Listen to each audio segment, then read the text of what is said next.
And yes, I have. Hey, Milich, I did start a teeny bit early because I'm just ready to shoot a bit of video, and I wouldn't have been finished. I thought, you know what, I'll just start,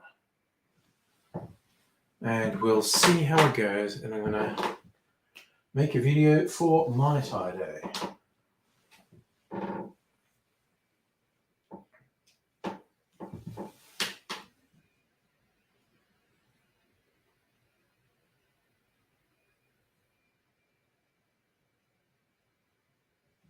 Right, just before I start,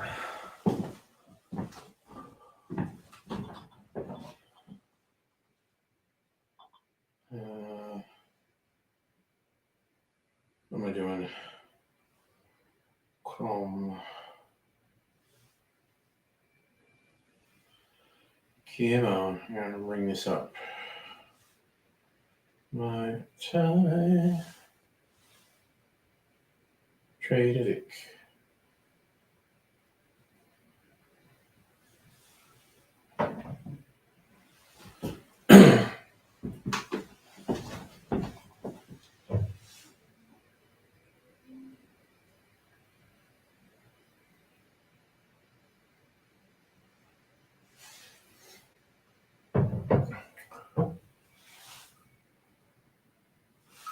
59% ABV. Dang.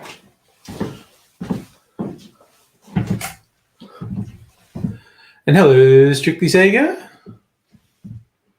All right.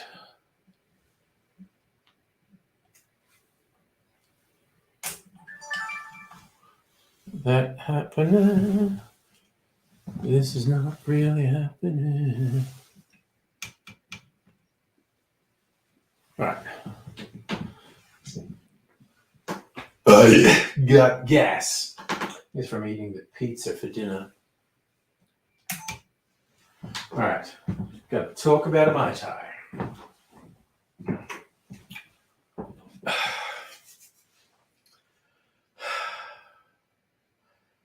G'day, cocktail lovers. August 30th is Mai Tai Day. And why not? The Mai Tai deserves its own day. It's one of the legendary tiki drinks originally created by Trader Vic. And yes, it was created by Trader Vic. There was some back and forth over who created it, but there was actually a court case where it was settled. Trader Vic invented the Mai Tai, which is not to say that other people may not have made drinks that were very similar in the past, but they didn't call it a Mai Tai, and it wasn't as legendary a drink as the Mai Tai became.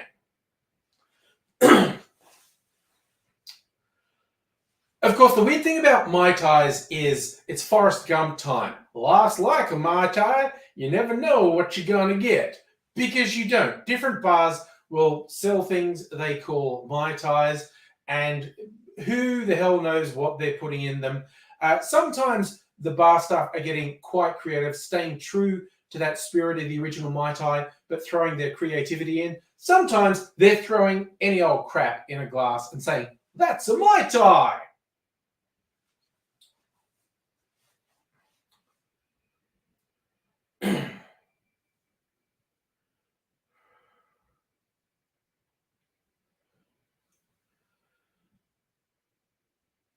The original Trader Vic recipe was pretty simple, but it's the elegance of it that makes it such a good drink. It's what we would call a daisy. Most tiki drinks are either a complicated daisy or a complicated sour. This one, in the original recipe, not even that complicated. It's got rum, orange curacao, some orgeat and some sugar syrup, and some lime juice.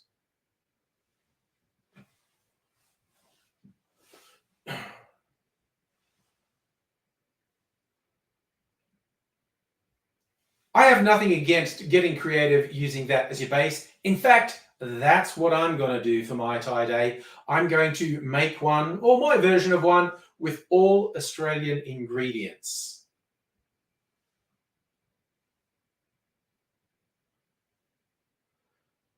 Starting with the rums. Yes, I'm going to use more than one rum. That is not that uncommon when people make Mai Tais. Trader Vic used a blended Caribbean. He may have done a blend himself.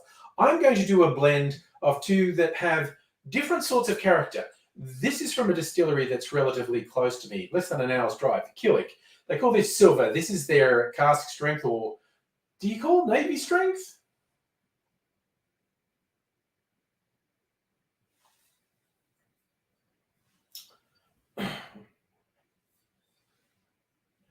Fucking forgot everything I just said. God damn it.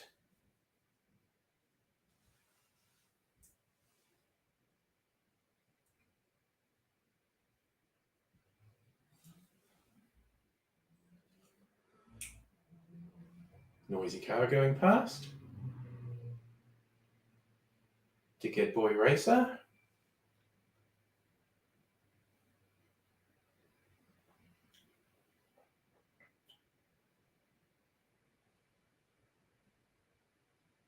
Both rums are from local-ish distilleries, but they're quite different. This is from the Killick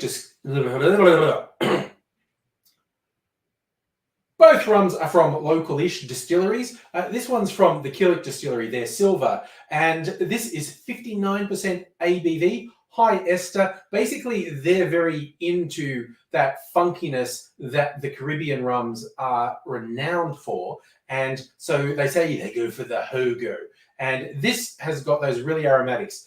For a white rum, it's really aromatic because a lot of white rums are very light and, in fact, hardly removed from vodka, some of them. This one, a lot of aroma and a lot of alcohol behind it at 59%. So that's one of the rums I'm doing. The other one, the artillery rum.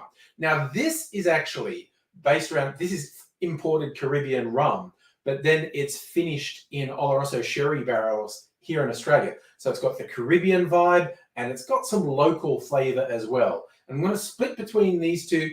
I think that'll make for an interesting flavor.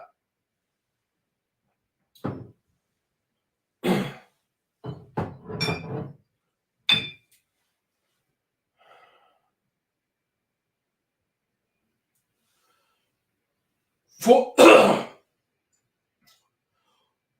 For the orange liqueur, I'm using this from another localish distillery, the Bass and Flinders distillery, called this Madame Marmalade. Now, they are brandy distillers and gin distillers, and this actually has a brandy base. And so, along with the great orange flavors, it really has some brandy character there as well. So, I think this is really going to bring something extra to the drink as well.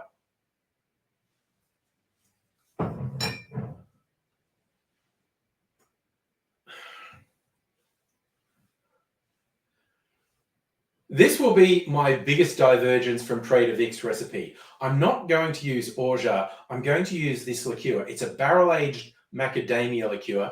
This is one of my favorite things ever. This comes from the furthest away from me. This is from Brookies, the Byron Bay distillery up in New South Wales. When they had their macadamia liqueur, I thought it was the best. Then they released a barrel-aged version. It was better. And given that orgeat is an almond-based sweetener, I thought this is a bit cheeky, but a macadamia-based liqueur as the sweetener is where I'm going.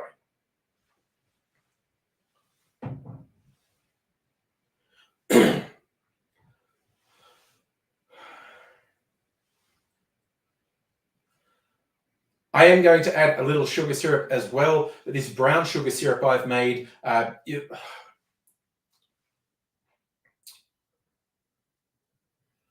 I am going to add a little sugar syrup as well, a pretty robust one that I've made. There is a video on my channel showing how I made this. It's my spiced apple brown sugar syrup. And again, just a little bit of this, I think is going to give the drink some nice character.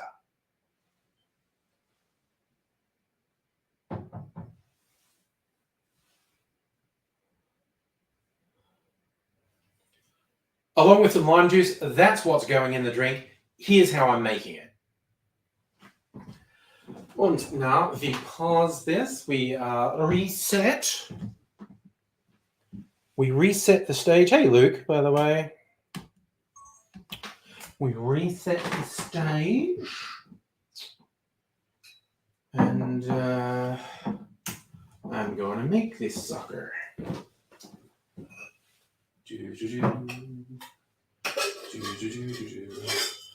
Ah, I'm so gassy. Oh God, I hope there's no follow through from those burps, quite honestly. That would be messy, literally. Oh, but I can't stop doing them.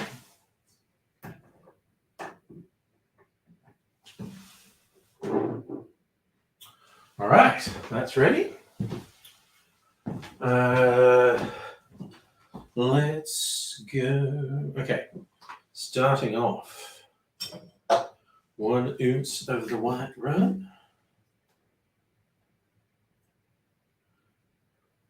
I literally forgot how high alcohol this was until I got it out. So, oh, that's right, it's 59%. This rum, this sugar syrup.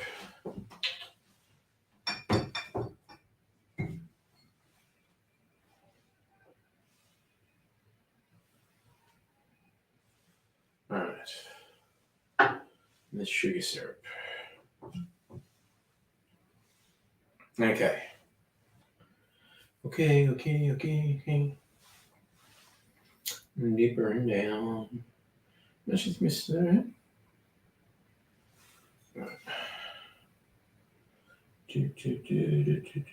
That's enough of my barrel aged Mac. Okay, now we're ready to go. We are here to go. We are here to go.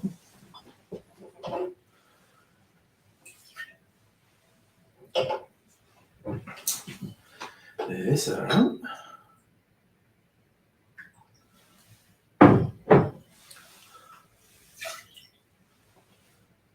Half an ounce of orange curacao.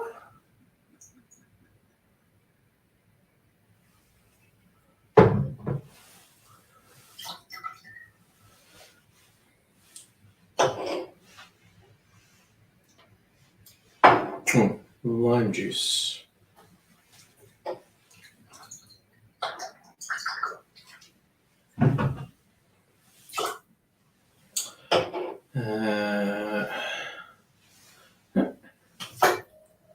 Oops, that made a big splash. Ounce, a quarter ounce of sugar syrup.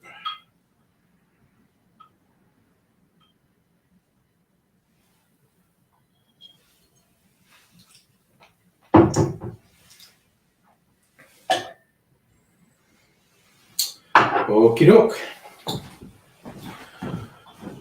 Oh, don't start one. We pause. We get some ice. Put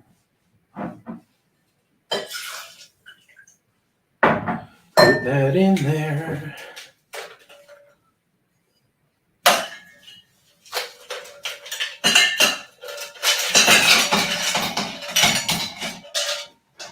All right.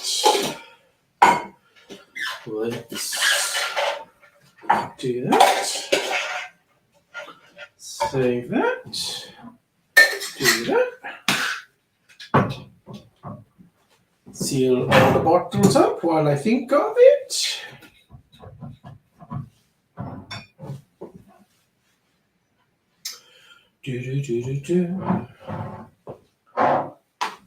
Okay. And we're putting it in that. So it's melted a little bit, that's okay. All right. Let's do that.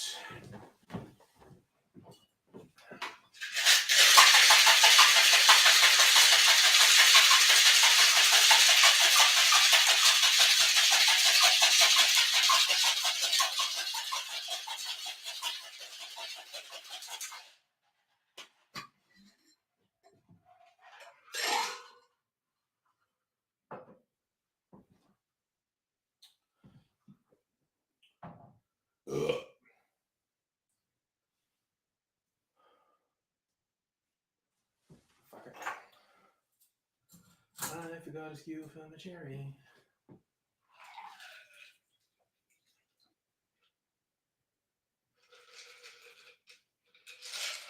Alrighty.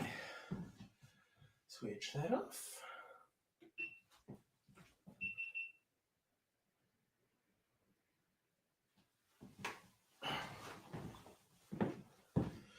I'll be back 30 seconds or less.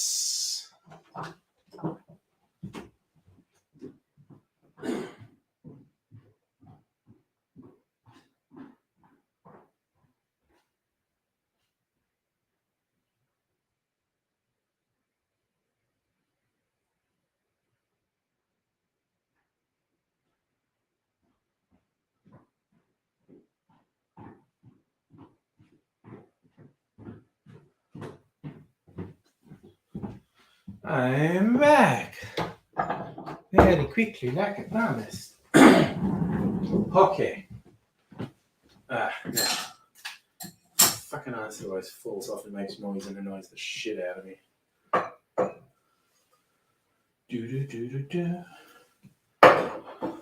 Liking the colour of my Mai Tai, very honey coloured.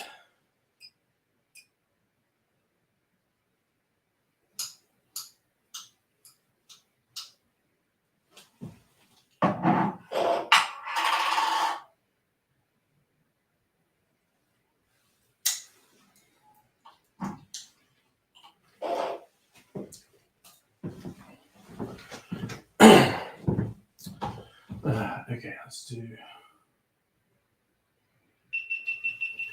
Switch that oof for new.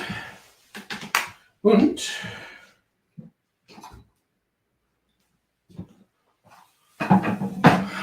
turn the light on. Get fluttering, bouncing of the light to make me handsome.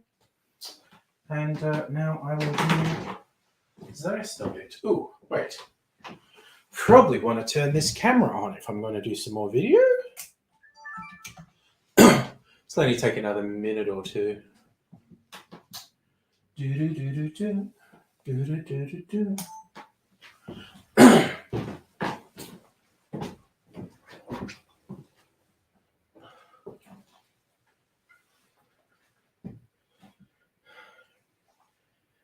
In a shaker, putting 1 ounce or 30 mils of the white rum, then 1 ounce or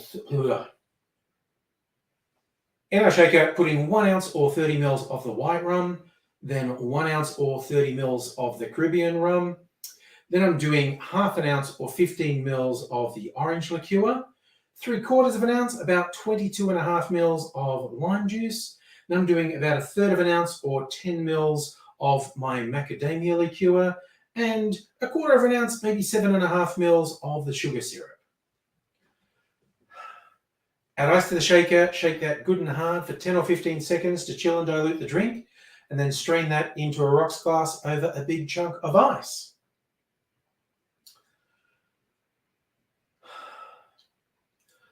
I don't have any pineapple pieces, which would be quite traditional garnish for a Mai Tai, but hey, why not just go with a maraschino cherry? That never goes astray. And now to taste the Aussie Mai Tai. Oh, yep, that rum character is coming through. It's a really good balance of the sweet and the sour from the lime juice and that depth from the rums. I think a good Mai Tai really does hinge on, well, not getting stupid with the recipe, but also the quality of your rums in particular, I think makes a huge difference. Might be stating the obvious, but sometimes people make a drink and they go, oh, yeah, it's very good. And then you find out they used a really ordinary base spirit. No, use a good one, or more than one good ones if you're doing a blend like me. And, the Mai Tai, as I said, you never know what you're going to get. I believe last time I made a Mai Tai with Aussie ingredients, I did call it a Mai Tai Me Kangaroo Down Sport, and I'm not above doing it again, quite honestly, because I love stupid puns and wordplay. I'm just going to finish off my Mai Tai. If you're enjoying one, or whether it's a traditional recipe or a more creative one, I hope you're enjoying it. I hope you take care, and I hope to see you again soon. Until then, Cheers. I'm not even sure if any of that made sense.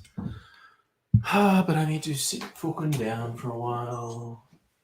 Turn some shit off. Okay, get this out of the way. Over here.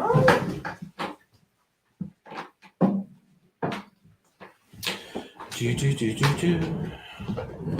We are here to go. Chickens, it's time to go. Thank you for your service.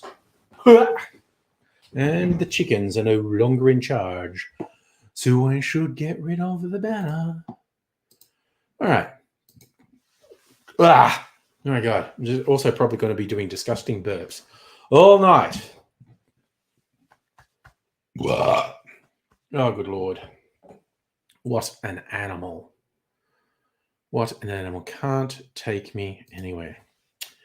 Anyway, so how is this Mai Tai actually?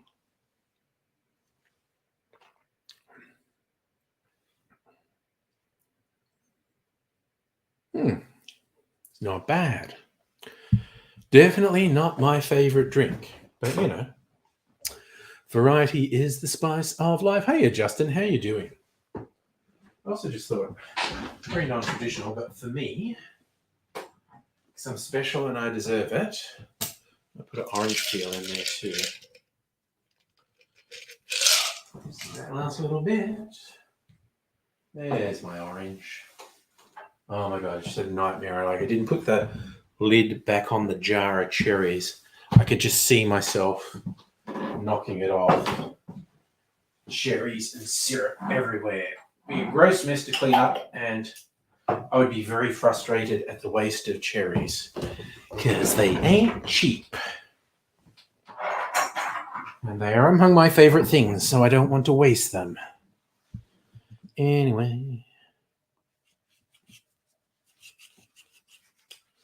Orange peel, orange peel. Why did my phone go ding? Oh, it's you foods, of course. Ugh. Where is my phone?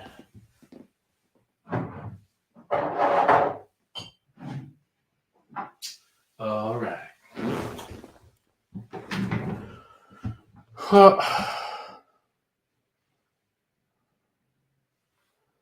Well, that's a little later than usual, and I am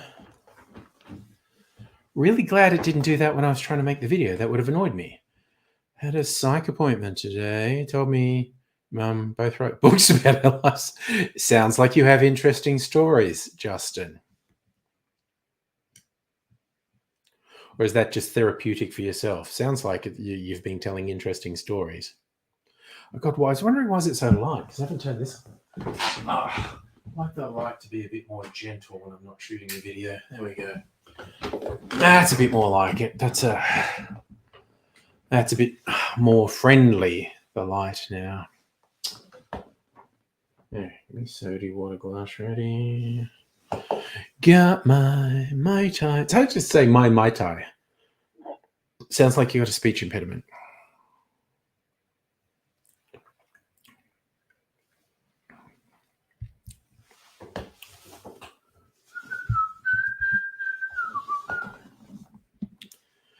Yeah, you know what? I'm just gonna frickin' do this. Put lots of orange peel in there, and I'm going to start a new orange tomorrow. Because I can. Your family's not ordinary. Well, I think we all have family issues. But good on you for soldiering on after having dealt with weird family shit. New shirt, by the way. Got new shirts this week. Very excited. Shall be showing them off in streams over the next couple of days. Oh God. For a second I thought it was Friday already. It's not. Tomorrow's Friday. Another day of work. Boo. And I got my blood orange liqueur.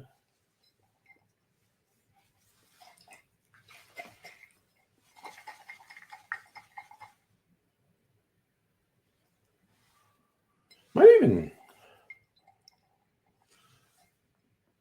taste that this weekend.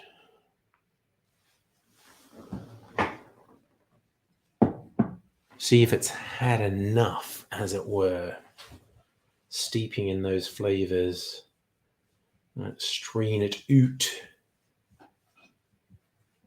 and have a little drinky drink of it. Hey, Heine, you're adulting laundry. Nice. Even though I work from home most days, I still tend to do my laundry on the weekend, just out of habit.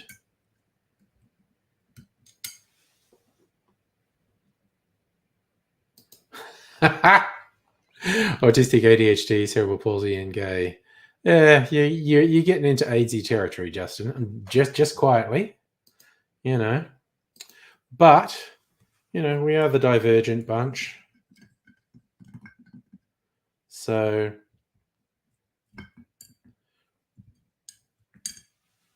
without pretending it doesn't present challenges, we do like to embrace divergence. I need sometimes let laundry slip to the weekend. Yeah, well, I mean, I just do my own. I used to do, most of the time I was doing my offspring's laundry when they were here. Oh, and Native American ancestry. There you go. You are a mixed bag, which again, AIDSy, having Indigenous Australian ancestry as well. So you are getting into AIDSy territory.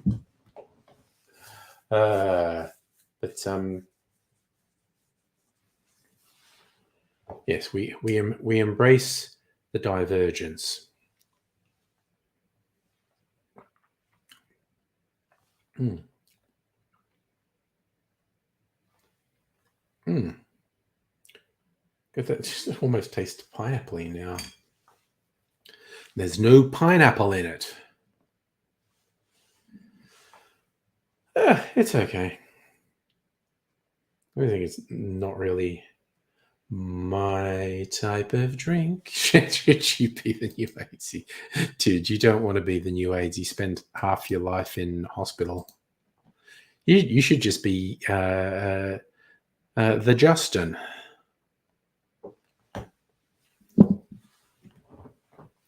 And as your psychiatrist said, maybe write your own story too. AIDSy wrote his story in Code Grey.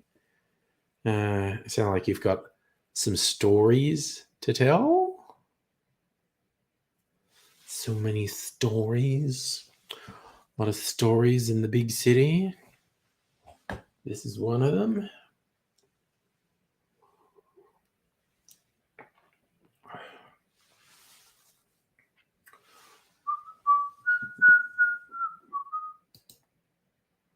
I was wondering what that was. What did I have open on the tab here? Oh, okay, yes, the AI images I generated for strange music. Oh God, I was thinking maybe I should post them to the Discord, but I'm so lazy.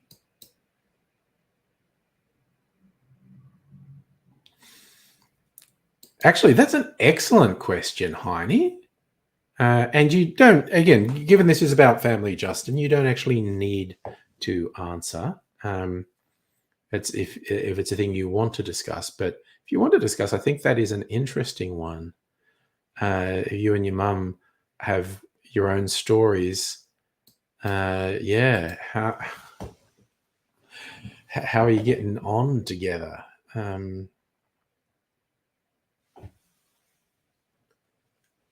Again, goosh, parents. I mean, parents and offspring, there's always stuff. It just kind of varies what the stuff is, what drives the stuff. Ugh. Ugh. Got to decide.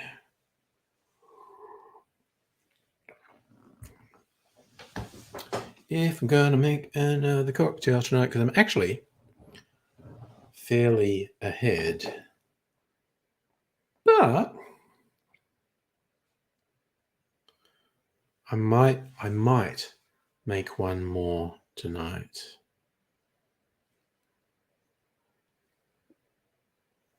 Oh, and tomorrow night's going to be a special night. There's a teaser. I don't want to explain it multiple times, so I might wait till the second half of the stream where there arguably may be more people here, so I can just explain how tomorrow night's going to be different once. Yeah, honey, it was an excellent question, I thought. Just giving Justin the option of how much of his story he wants to share. But I am... What is this? Ooh. Wait, what can I add here? Oh, that's weird. I need to look. I was like, I just discovered a feature on StreamYard that I've never used. And I'm like, what does that do? Ooh, it does something.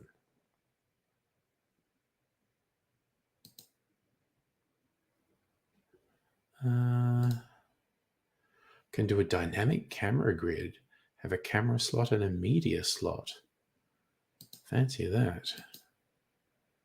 Oh. I just accidentally took myself off the stream. Dang. But if I look at cocktail recipes I had planned. Okay, so Mai Tai Day gets to move to doing, because I started doing it. God, somehow I like shrank the screen for this app, and I didn't know how. I had never done it before. And I just, fucking used my brain and looked for it. Oh, there's the magnifying glass. That might have been it. Division Bell, yes. What's in the dry gin, pineapple juice, lemon juice? Not making that tonight. It's a Rose Noble, Scotch Red Aperitivo, maraschino and lemon juice. That's like a Boulevardier.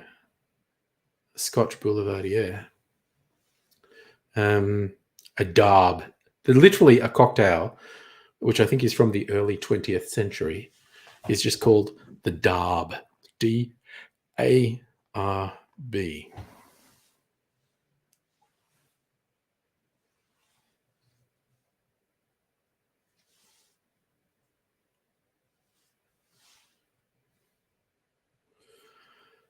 La Fontaine, Calvados, Lillet Blanc, Apricot and Absinthe.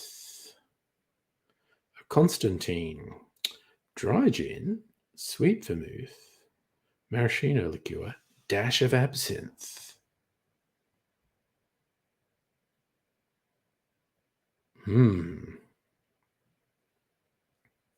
It's like a fun martini, really.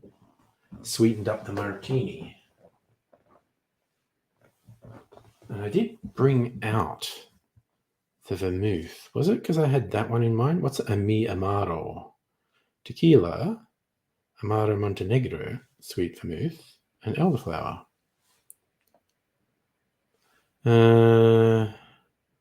Hawaiian Cosmopolitan, coconut rum, sour apple, pineapple juice. Adios amigos, what's in that? Rum, cognac, dry gin, dry vermouth, lime juice, sugar syrup. God, that's just got friggin' everything in it. It becomes a sour. A weird recipe, that one. Very weird.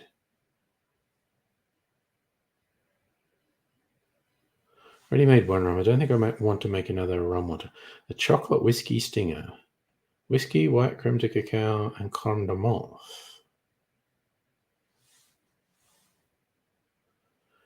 California Palace. Dry vermouth, gin, maraschino, green chartreuse, and bitters.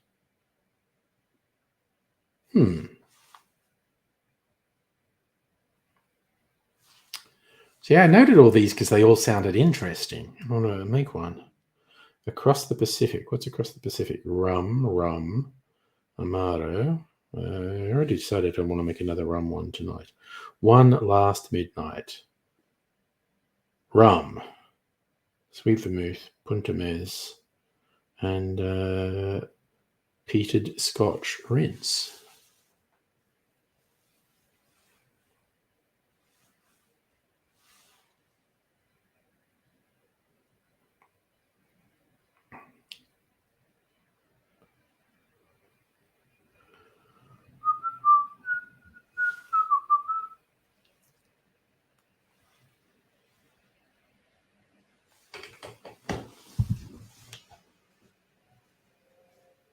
Ugh. It's a nice name for a drink. It's how they catch me sometimes, just with the names. One Last Midnight. It's a nice name for a drink.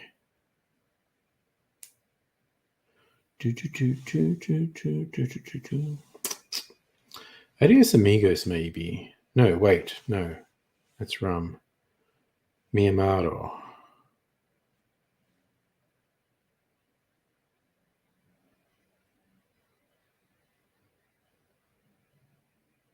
Yes, I think I'm going to make that, Mi Amaro, if I do it.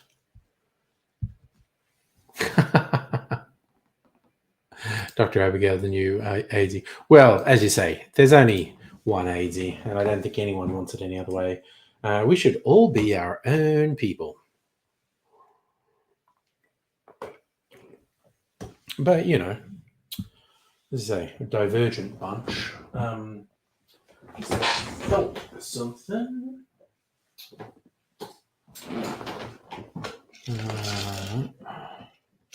Let's hopefully water I just added to my drink.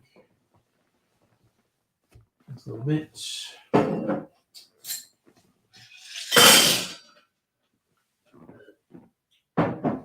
Okay.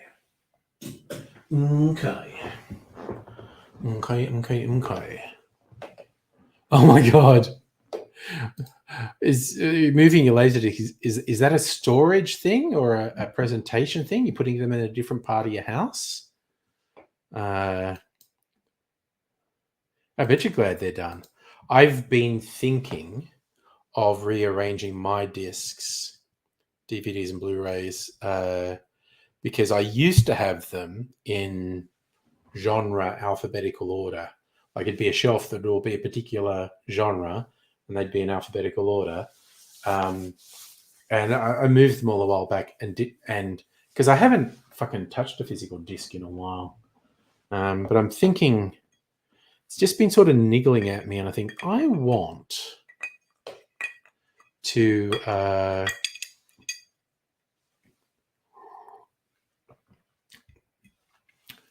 arrange them properly. Okay, I don't actually. So I should have the Discord open.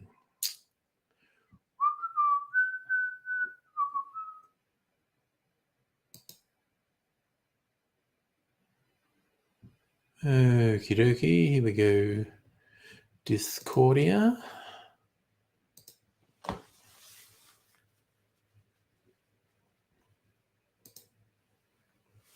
Ah, it's shelf.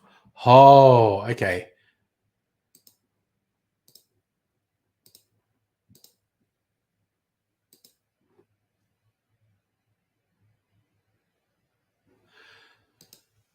So, Streaky Sega, are you okay with me sharing those pickies on the stream? I mean, I'm guessing you are, as why you posted it, but I just thought it would be polite to ask and make sure.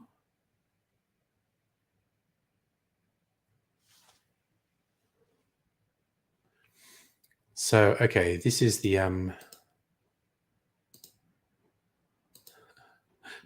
bunch of discs. I can see there's like DVDs there, lots of laser discs. So,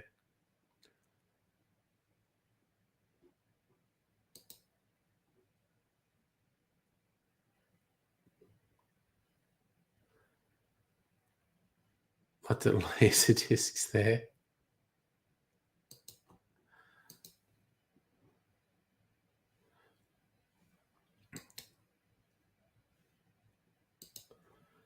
And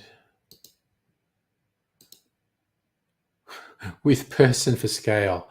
Oh shit! So this is oh man, that's a whole extra bunch of laser discs.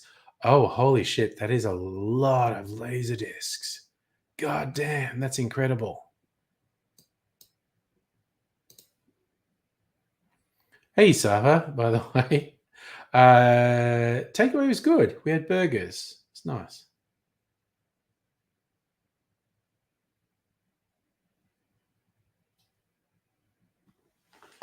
Damn, that is quite the collection, my friend. Oh, Sophie helped you? Yeah, that looks like a hell of an undertaking. That is hundreds of discs.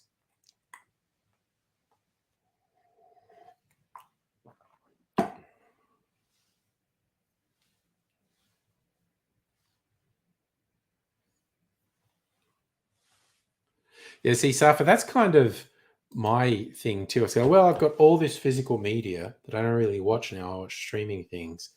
But, time comes where there's no internet.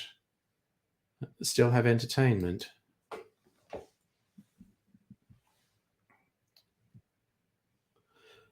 I think we will see in future years a resurgence of physical media, because I think the streaming services are going to fuck up completely. And most of them will disappear. Content will disappear. You won't be able to get stuff anymore. And people are going, at least when I had physical media, I could watch it when I wanted to. So that's my red hot prediction. It's not even a particularly original or daring prediction. I think that's a very safe prediction that when physical media will make a comeback and streaming media will go down in a screaming heap. What do you call it? A market correction. There are too many streaming services, and the idiot TV networks are destroying their own revenue streams. They need to wake up that they're not streaming services and they shouldn't try to be, and they got sold bullshit by tech bros, and they need to go back to the broadcast model, which worked better for everyone, and streaming needs to be a fucking niche, and it needs to be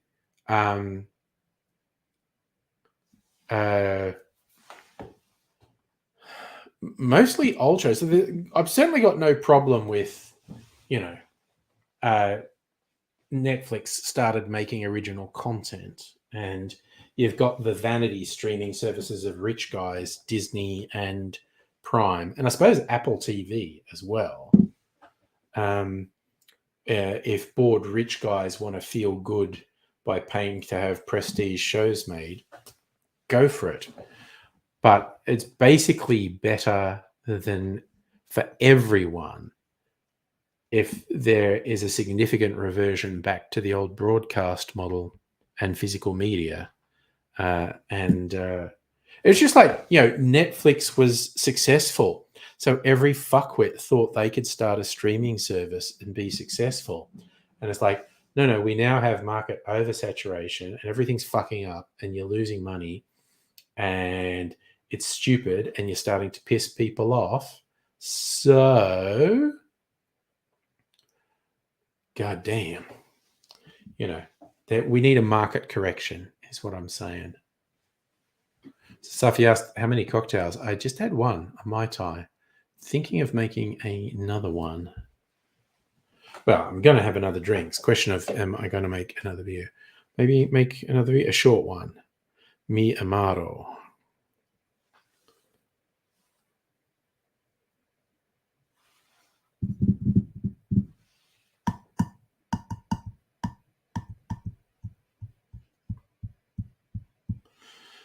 I have a new bottle of sweet vermouth I might go and get. Is what from Thailand? Is my cocktail from Thailand? No is the answer to that. Yeah. Ugh. Alright. I'm going to just speak for a bit. Won't be long.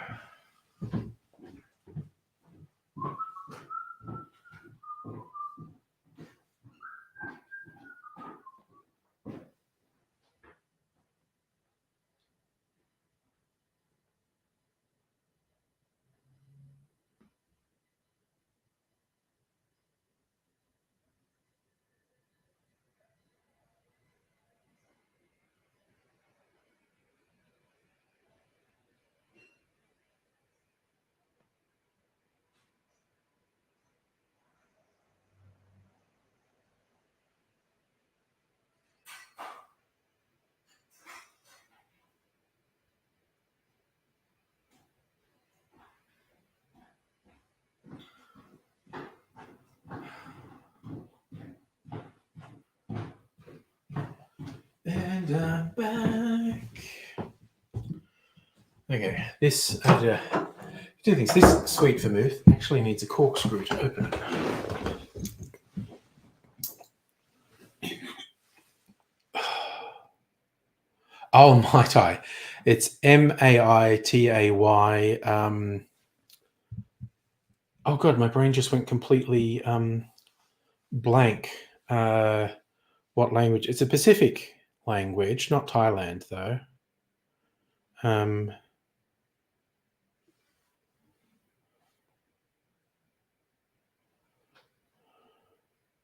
Tahitian. Reputedly, when Trader Vic made this recipe for some of his friends, they were from Tahiti, and after the first sip, his friend is said to have exclaimed, "Mai tai roa ai," which in Tahitian means "out of this world, the best." And so we call the drink the Mai Tai. That's probably just folklore.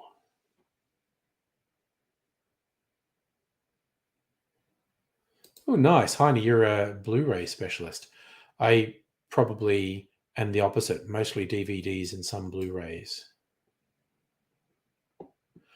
Yeah. Ooh, 1,000 Blu-rays. Jesus. See, my most extreme collection at the moment is my alcohol.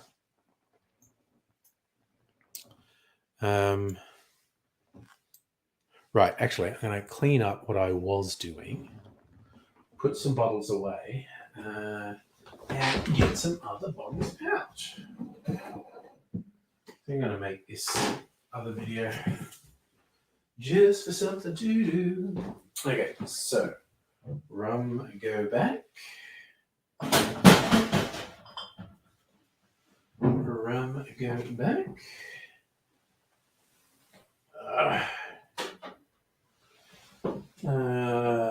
These two go back in the cupboard. Let me try not to fall over. Don't fall over tripod. I'd be very upset if my camera got smashed. Can't really afford to replace it.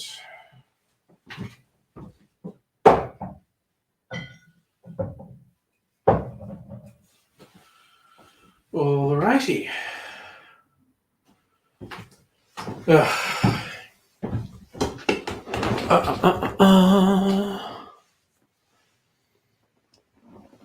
Oh, see, that's just my spirits. I have as many bottles in there again of liqueurs. And my overflow bottles as well, actually, now I think of it.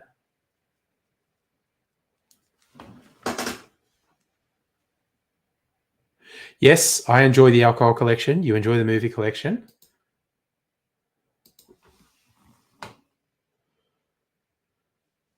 You do get people who collect like rare whiskies in particular, and then they'll never drink them. It's like, fuck that. Thought I needed something out of there. Elderflower and Amaro Montenegro. Okay. Let's get this shit happening. This is not really happening. Oh! Okay. Oh, there's the what's it? Where is the Amaro Montenegro? I need to rearrange this shit so I find stuff straight away. Okay. Do. You done it all.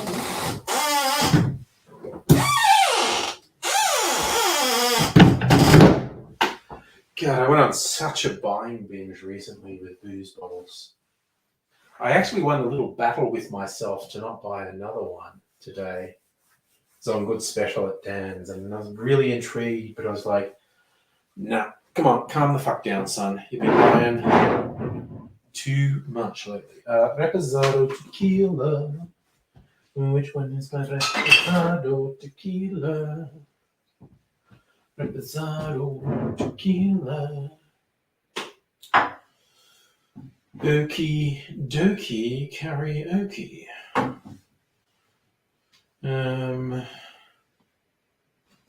Half, quarter. Okay.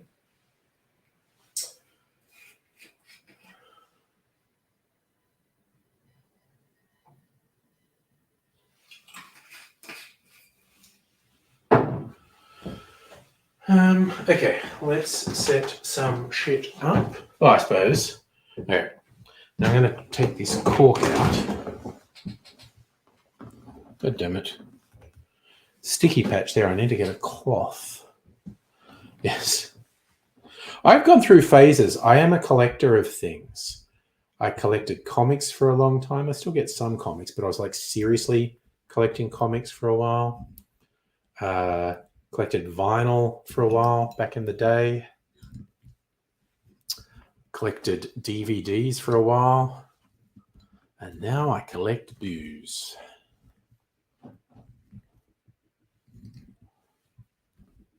Hey, Big Pat. And let's pop this sucker. That was satisfying.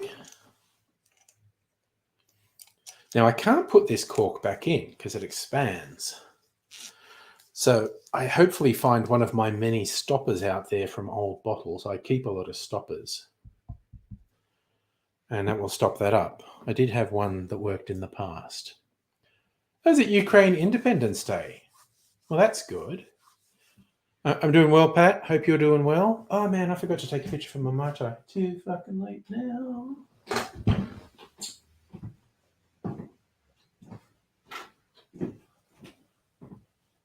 Okay.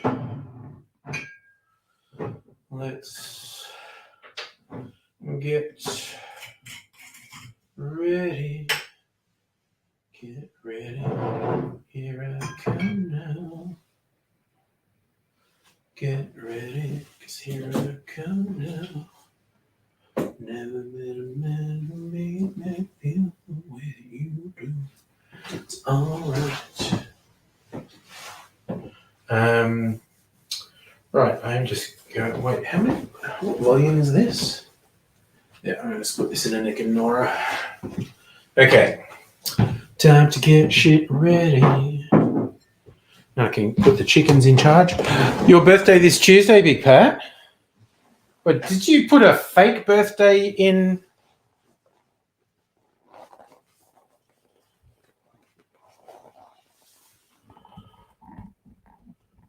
Because I thought I saw a thing on Facebook saying you've already had your birthday.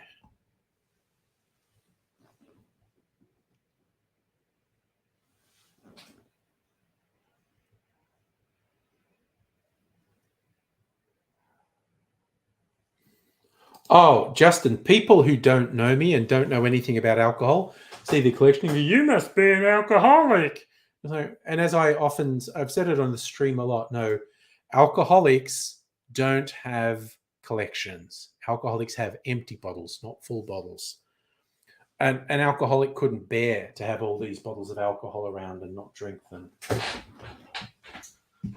Would a medical professional say I drank too much alcohol? If they were at all responsible, yes, they would say that. Would I listen to the medical professional? Not really. chickens shooting a video. Chickens in charge. Okay. Let's go with this little sucker. I'm going to make the drink and get the old slow-mo close up. Okay. Man, make me feel the way that you do.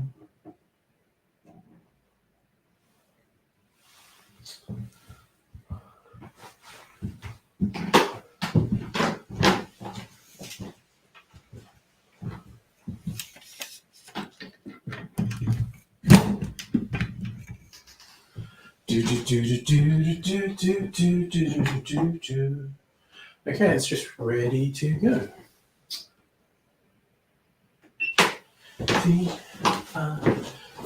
Phone. Look out, baby, here I come.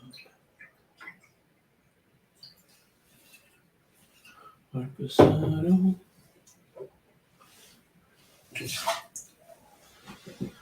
I'm out of Montenegro. Ready, here I go. Very red, sweet the moon.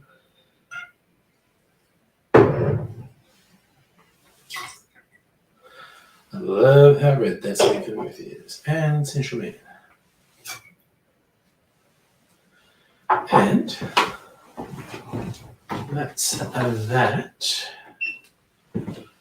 Let us add some ice.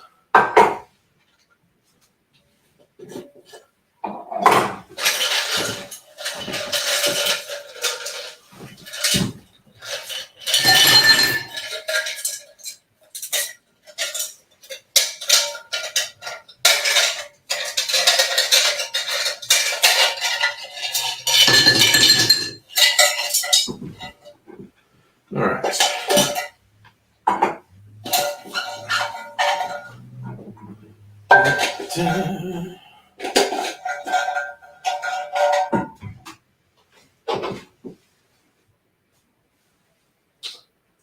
Okie dokie.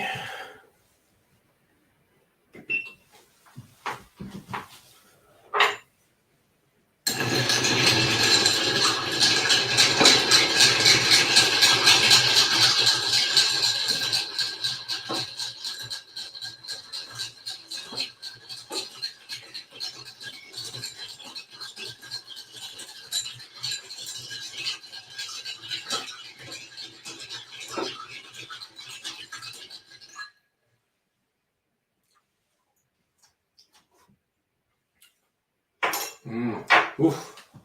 That's tasting interesting. All right. So that. All that.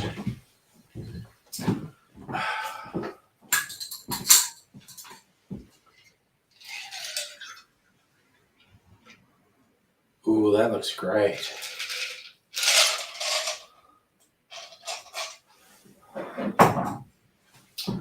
And dunzo. Okay, turn the beat around. Turn it percussion. Turn it upside down. Put the GoPro away. So few chickens. Honestly, even if I find some more, I don't know where I'd prop them up. But you know, I'm working on it. All right, let's get this set up. You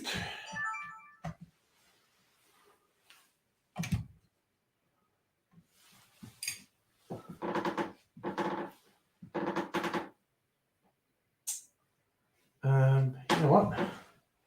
I might even take a photo of that for promotional purposes. Even though I forgot to do it for the Mai Tai.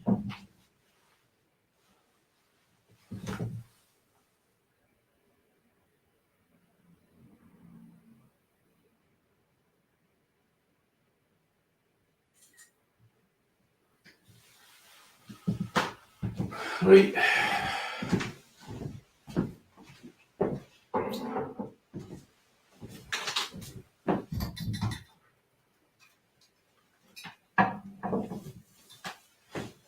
Right. That's ready. That's ready. That's ready. Let's go.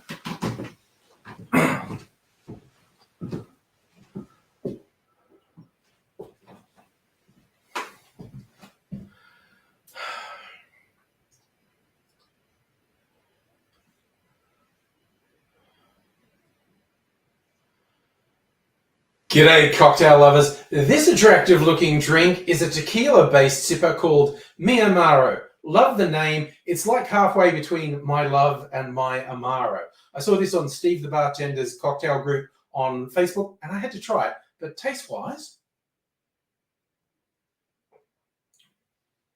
ooh, the earthiness of the tequila along with the other elements makes a really interesting drink.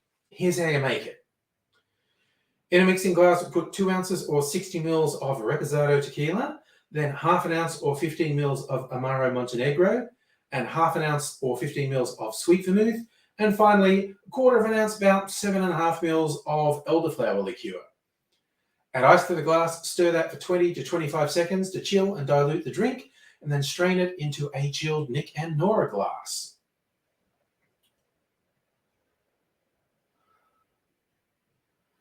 This would be a perfect late night sipper, after dinner maybe, really any time. It tastes great.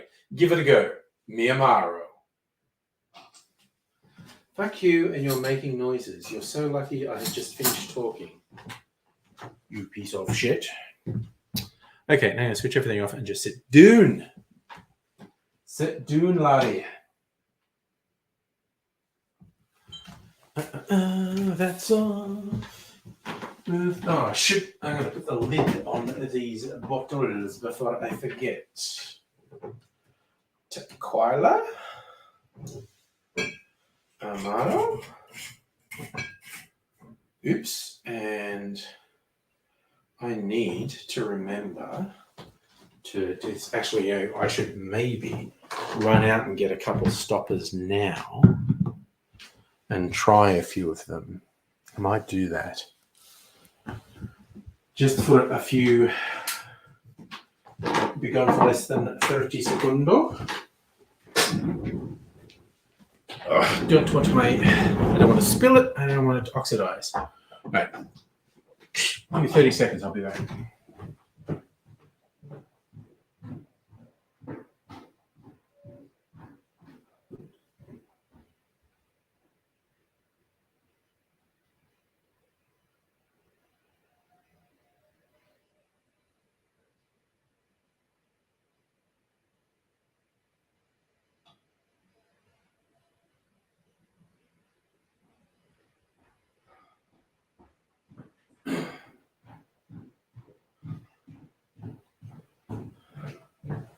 Okay, now I'm sitting down. Retiring the chickens for the evening. Thank you once more for your service, chickens. But out you go. Okay. Turn off the banner. Okay, now I got half a dozen stoppers. Nope. Nope.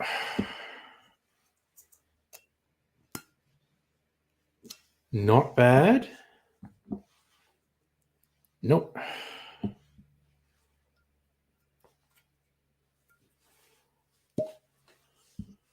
Only one of these two. This one is better, I think. Forms more of a seal. Ta-da! This is such a red vermouth. Get some garnish in there. Get some flavor happening. I'm in Flavor Town.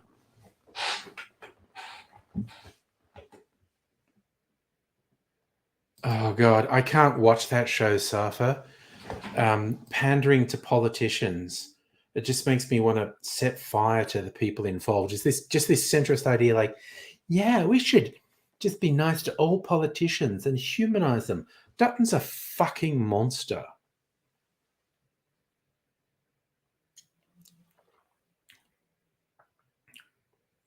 Tell you what, this is not bad. Oof. This with a really good añejo tequila. Smooth AF.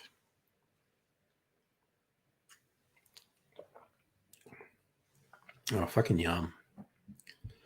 No, that is pretty good. I haven't had this particular sweet vermouth for a while. It's made in South Australia. Yuzu sweet vermouth. We made a sweet vermouth from fine Merlot and yuzu. Enjoy. Now, their recommended drink, a Count Yuzu.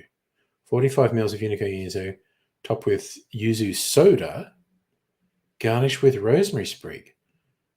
Oh, so that's spritz.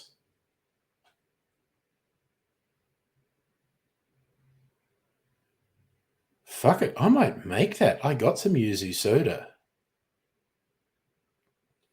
Damn. Another night, I might make that.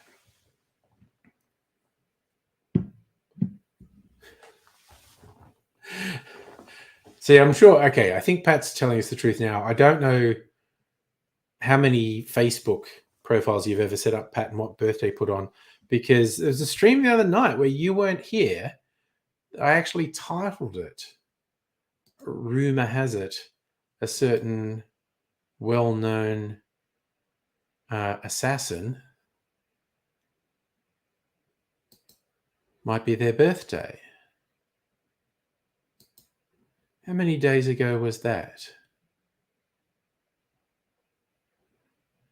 It was on the 13th. So almost 2 weeks ago. Facebook told me. It turns out that's not true.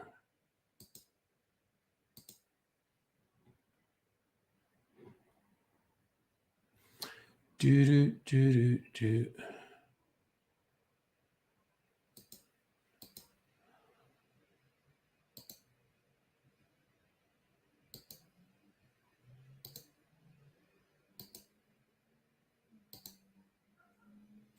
So I'm just looking for something because something popped up on this news thing.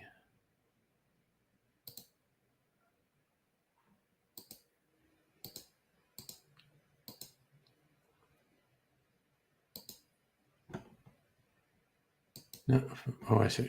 Rebels Moon's director's cut.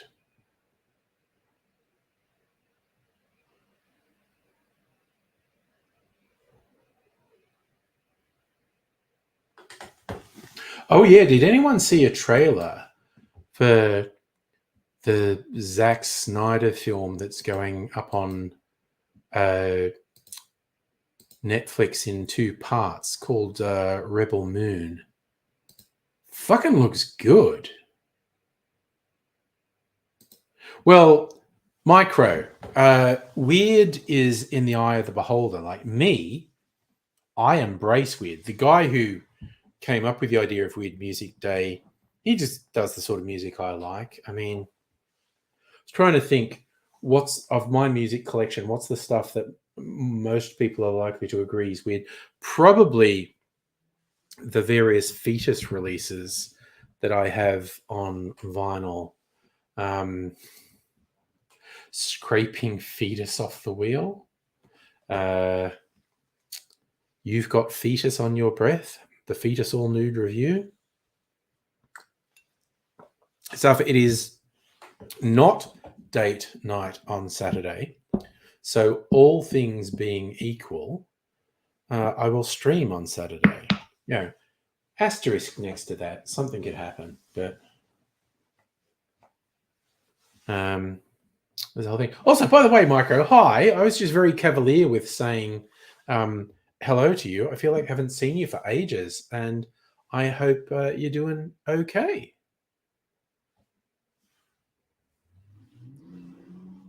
Rather than just be so casual about saying hello to you.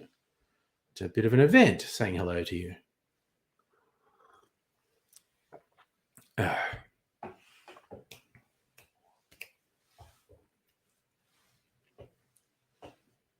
It's all good. What flavor burger did I have? Well, this place is really interesting. It's like in Hawthorne, and they do all sorts of I think it was like a burger, and there was some sausage in it as well. I'll see if I can find it. They have really wacky. Well, actually, they're not that wacky, I suppose. Burger in Hawthorne. What was it called? I think it's just called Burger Road.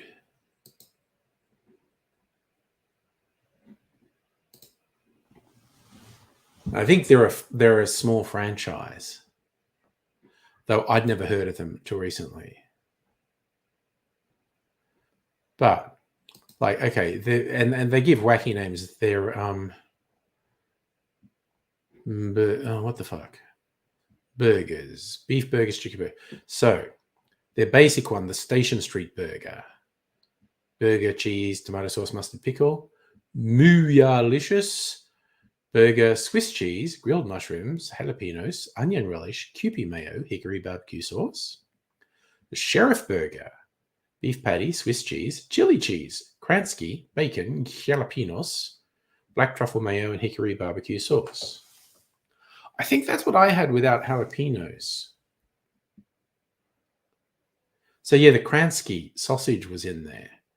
Meet and greet, beef patty, southern fried chicken, bacon, cheese, jalapenos, chipotle mayo, cheese sauce, a naughty Sheila, beef patty, cheese, red onion, oak leaf lettuce, jalapenos. They love their jalapenos. Tomato, sriracha sauce, chipotle mayo. So that's hot. Take the second exit. 2 patties, 2 bacon, 2 cheese, grilled onion, mustard mayo. I wasn't hungry enough for that. Well, the first exit is 1 patty, bacon, cheese, grilled onion. Maybe I'll get that, just a single there. The traffic jam is the lot. Beef patty, bacon, egg, cheese, oak leaf lettuce, tomato, red onion, beetroot, grilled pineapple, mustard mayo. And the Australia, mate, burger. Beef patty, bacon, egg, cheese, grilled pineapple, beetroot, coleslaw, barbecue mayo. And they have a bunch of chicken burgers as well. Veggie. Actually, their veggie burgers sound interesting. Like this, I almost got this one. Cheesy corn fritter, rocket avocado, roasted capsicum, jalapenos, cheese, chipotle mayo. And they have actual vegan burgers. And they do wings and loaded fries and normal fries and onion rings. Mac and cheese bites, potato gems. It was not, I guess, not over the moon exceptional, but good. Love the Kransky with the sauerkraut. Oh my god, ex-girlfriend of mine, her dad was German. And when we were there, he'd make dinner. He insisted on doing like a massive fucking plate of sauerkraut, which was not my thing at all. And I was just like, what? And he would like take it personally if I didn't eat it. And I didn't like it. Yeah.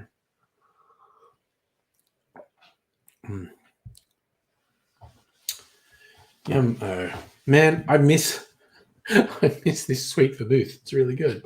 All right, so I'm going to make a bunch of sweet vermouth drinks over the next couple of nights so I can maximize the benefit of that.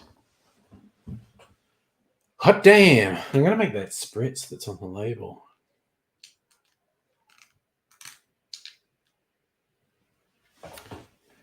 yeah, I don't remember there being. Oh, it's a long time ago. Maybe they were Kransky, but it was just like a massive fucking plate of sauerkraut, just a mountain of it. It was ridiculous. Oh, so yeah, it's the whole thing.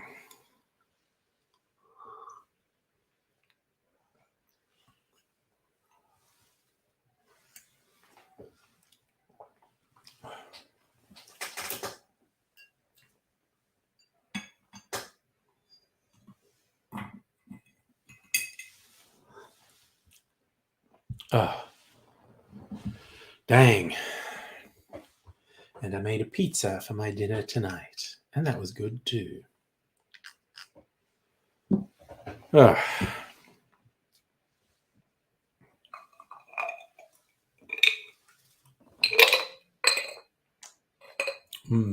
Melted ice. It's not really water in my mind if it's melted ice. Like, yes, it's water, but it's so icy.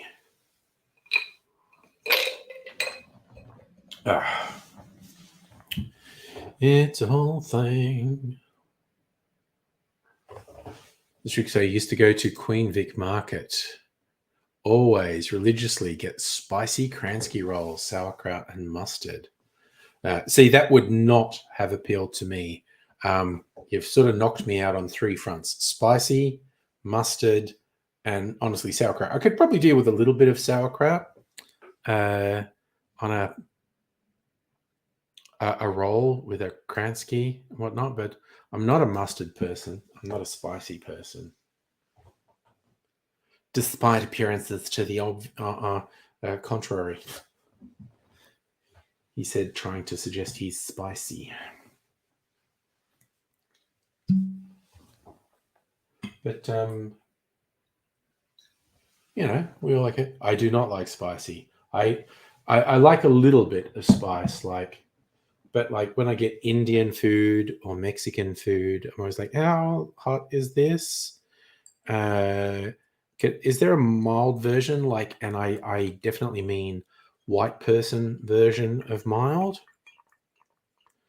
Because I swear to God, there's an Indian place down the road, and I don't think they have a lot of white people as customers. Because when I got something from there, I said, "Can I get that mild?" And they said, "Sure." Spicy. It's the whole thing. Celtic King, only just got the notification. Well, that's the internet for you, mate.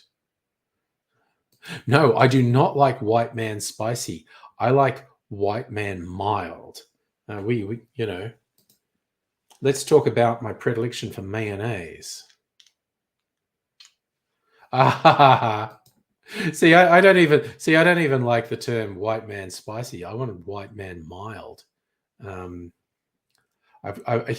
love the phrase too. I just have to make sure if I'm an Indian or Thai or Mexican, when I say mild, I'm going, that's a white person's version of mild too, okay? Not your version of mild.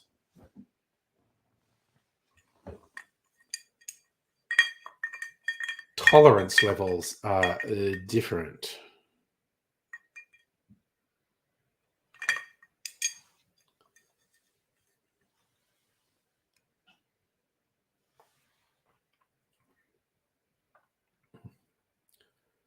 Fucking yum.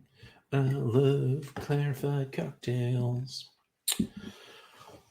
Oh, hoots toots.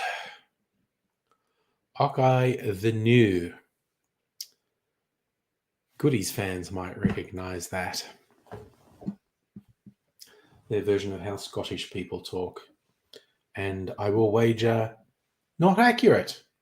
Not actually how Scottish people talk. And no, Celtic King, I do not have a lot of spicy food. I have mild food. Saint Just Germany on the Twitch. How you doing? Hope you're having a fine evening or day, afternoon, morning, whatever part of the world you may be in. This being interwebs, people join from all over the place. Oh, and also, just so you know, I'm not actually, I normally put the stuff on screen. I'm sort of restreaming to YouTube where there are more people watching, but just, chilling. 1 p.m. where you are. Okay, it's 9 p.m. here. So that's my excuse for having the drinkies. Oh, and because I don't reckon, see, the bar. There's another shelf down there, and there's more in the cupboard. It's the whole thing. Nice. So are you actually in or from Germany? because I feel like Germany's home of strange music. You know, Kraftwerk changed a lot of music. Yes, a lot of people on YouTube. Guilty. You don't want white man. Well, yeah, we all get our own tastes. Streaky Sega likes white man spicy. You're in Cologne. There's a Facebook forum I'm on for people who do cocktails, and one of the guys on there did a custom made cocktail, and he works in a bar near Cologne. Oh God, I'll look it up. Where are we? Oh no, wait! I just thought of something. I think I want the Firefox.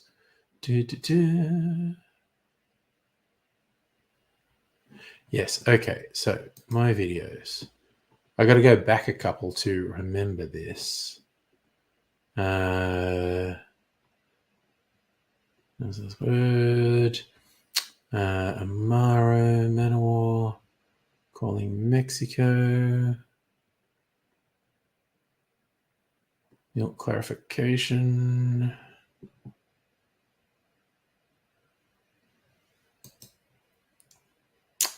Faithful Beach. Let me see. Smoky Old Fashioned. Coconut rum. Bitter as fuck. Rye whiskey. The Old Pal. God, how far back was it? I didn't think it was that long ago. Man, I've been making a lot of videos. Dry July. Ken Burns effect. Solstice, the Yolanda. Dirty Martini. Freezer Martini.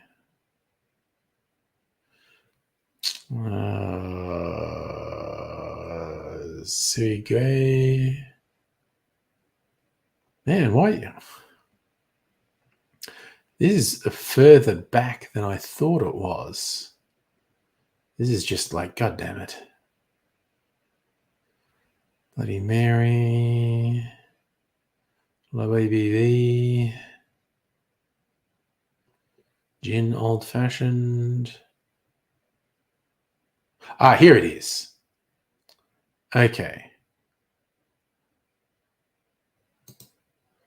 So.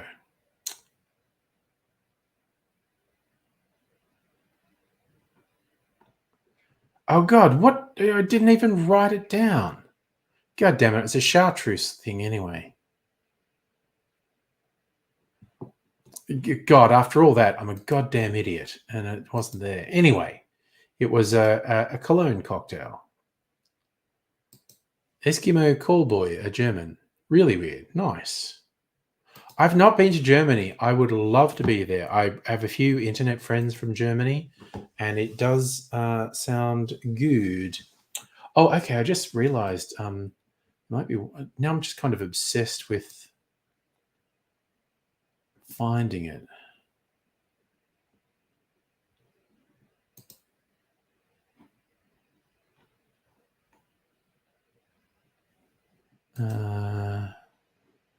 My activity and Steve the bartender.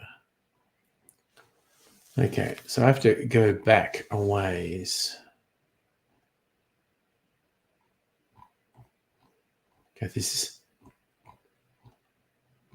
probably a stupid idea as well. Scrolling. Though they're disapproving. And keep them doggies moving right. Through rain and wind and weather. Hell bent for leather. Wishing my gal was by my side. All the things I'm missing, fiddle, love, and kissing. are waiting at the end of my line. How fucking far do I have to scroll to find this thing? This is Ardonculus. Gosh darn it. Because I could search on the name, but I've totally blanked on the name because I'm a goddamn idiot. No, I found it. Ensign. The Ensign Iron Maiden. Okay? Now, this ain't just Germany. Oh, they've gone away. It's called the Ensign Iron Maiden.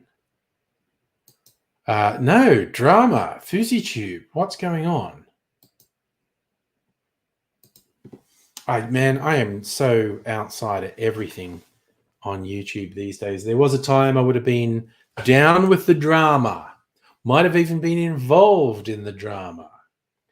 Created one or two dramas in my time on YouTube.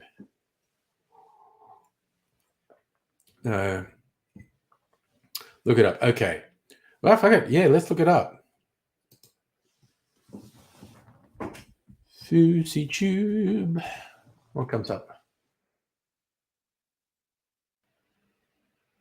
Altercation with Miami cops in a hotel room? Is that what we're talking about?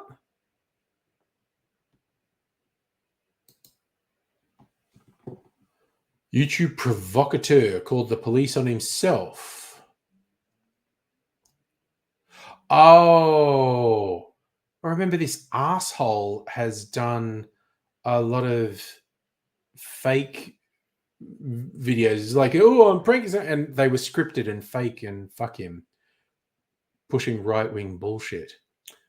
Appeared to call 911 and get taken away by police officers. It's unclear what happened. Miami police told Insider a man who called them from a hotel room was transported to hospital for a mental evaluation. He'd spent the day gaming and live streaming on the platform Kick. Day 12 of a subathon. Streams had taken an aggressive turn on Tuesday. He got into arguments with multiple other creators. Fucking possum running around in the roof above me. So he called police from the hotel while sitting in the room with his security guard. He complained about a stalker. Urged the operator to send cops. They sounded confused. He started yelling obscenities that he had a gun to his head and was in immediate danger. 10 minutes later, the police arrived, asked him what was going on, told them he was receiving death threats. And then he started yelling and swearing at the cops, and they arrested him.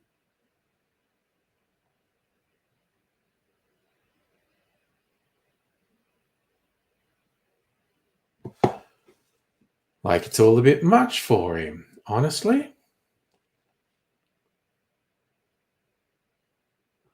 And you're saying he's bipolar? Okay. Justin, I don't think I've got a referendum pamphlet in the mail yet.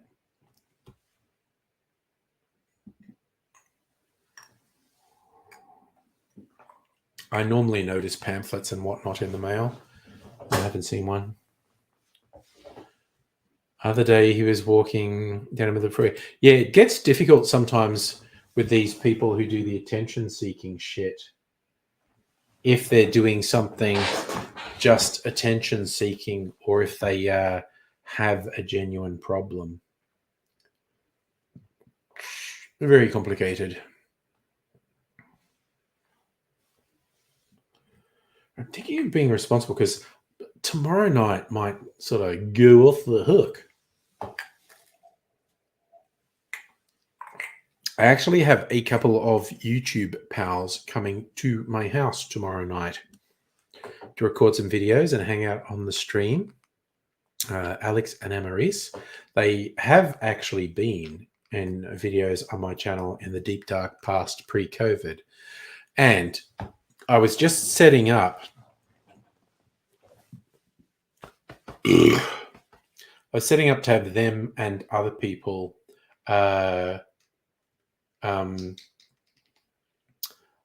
setting up to have them and other people come over here to do cocktail videos, and then COVID happened, and even we've been able to have people over for ages.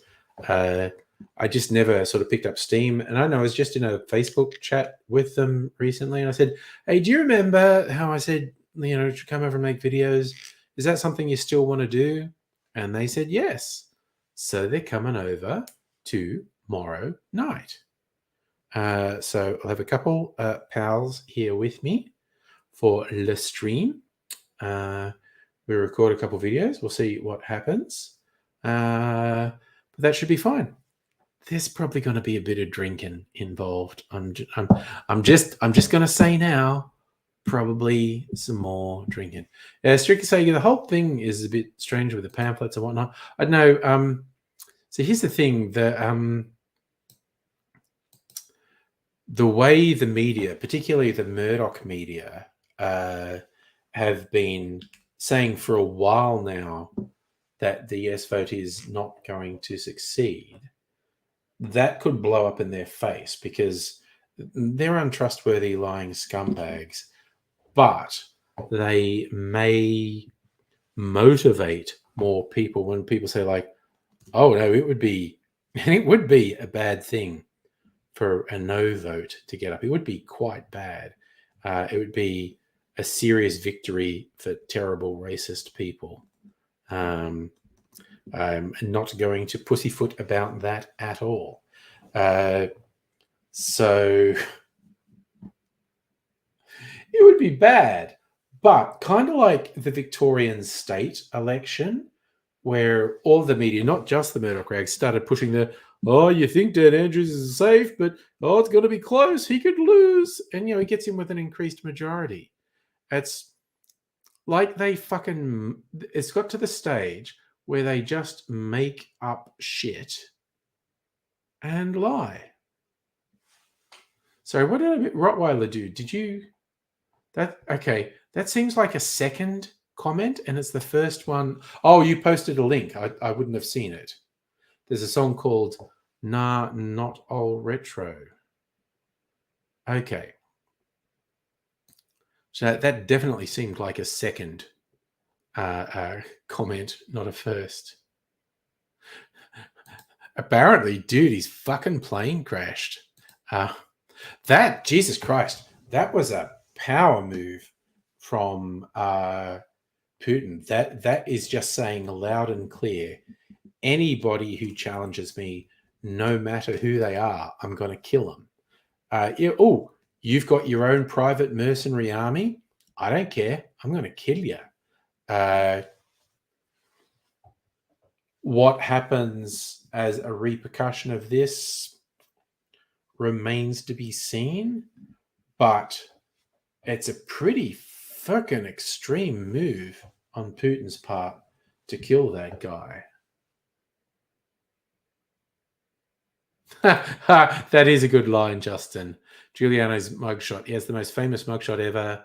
Record will only have for one day when Trump's mugshot's released tomorrow. It will be funny because, like one of the women in those mugshots was smiling, which is a very weird thing to do in a mugshot. Trump's mugshot, eh? I think I might make that the theme of tomorrow night's stream. What's Trump's mugshot? I'm so tempted to drink more alcohol, and I don't think I will. I have some soda water. Because like I said, I think tomorrow might get feral. Even if we don't drink like that, I was thinking with Amaris and Alex might do some tastings, like do some side-by-side tastings with the different things. And see, I have this idea that I'm going to make video with them, come up with a signature drink for each of them. Because Amaris is actually going to New York. She said, I want to know more about drinks. So I want to sound cool when I order a drink. So I've got to hone in on a signature drink. That's my plan. And I have ideas for both of them, but we'll talk it through. We'll start off with a base drink. Like, okay, based on what you said you like, I think this could be the drink for you. Give it a taste. What do you think of it? And we might even like, we're going to do a whiskey-based drink. Well, let's taste a bunch of different whiskeys. Which one do you like the most?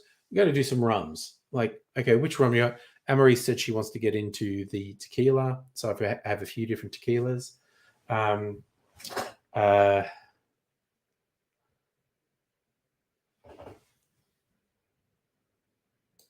Oh, yeah, no, strictly say Trump is a criminal. He is an absolute. And the Georgia indictment is by far the most dangerous one for him.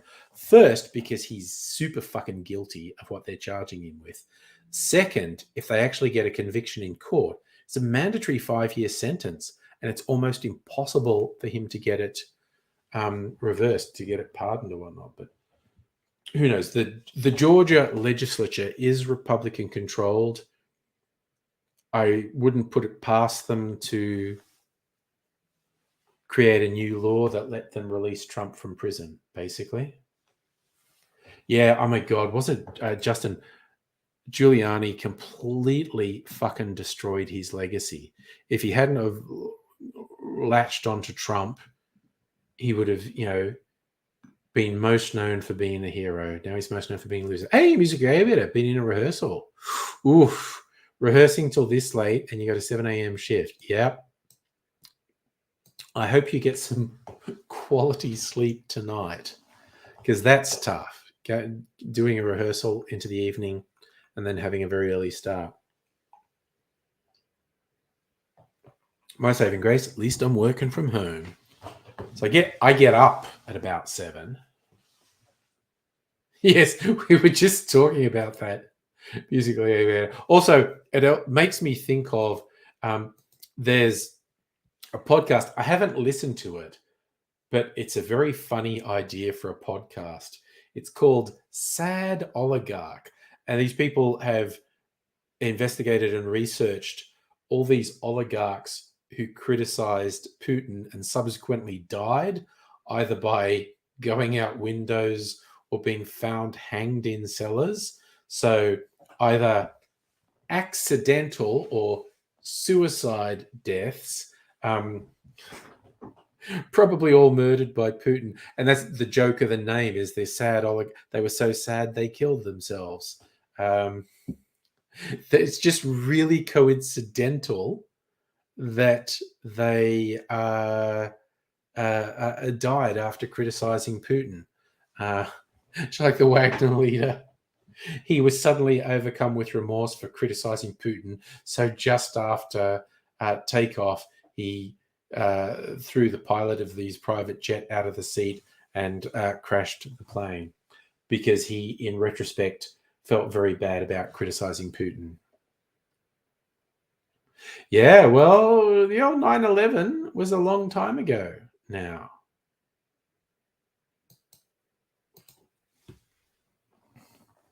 It's, it's a whole thing. Yeah. I still remember, because some Australians who stayed up late saw the news before they went to bed, and so didn't go to bed. I went to bed early that night and woke up and did actually have a TV in the bedroom, switched it on in the morning, and the footage that was playing was this doctor who had a handheld video camera, which was a bit of a rarity back then. Everyone has cameras now, but it was this handheld footage, and it was dust everywhere and just like disaster movie shit. And him saying things like, "Oh God, I hope I don't die." And, little ticker tape going, planes crash into World Trade Center. And I thought it was a movie. I thought, why are they putting some weird disaster movie on first thing in the morning? And my then partner goes, "This is news. This is real." And I went, "What? No, it's not. Terrorists didn't destroy the World Trade Center." But they did. Yeah, Mega Leech, you and a lot of other people woke up and took the day off work, definitely. And yes, we were joking about this in my team chat at work today. One of my co-workers were like, "Ooh, that was a nasty accident. They had an accidental run-in with a surface-to-air missile." And I said, "Well, to be fair, he didn't want to run into a surface-to-air missile on purpose. So by definition, it was an accident because they didn't run into a missile on purpose.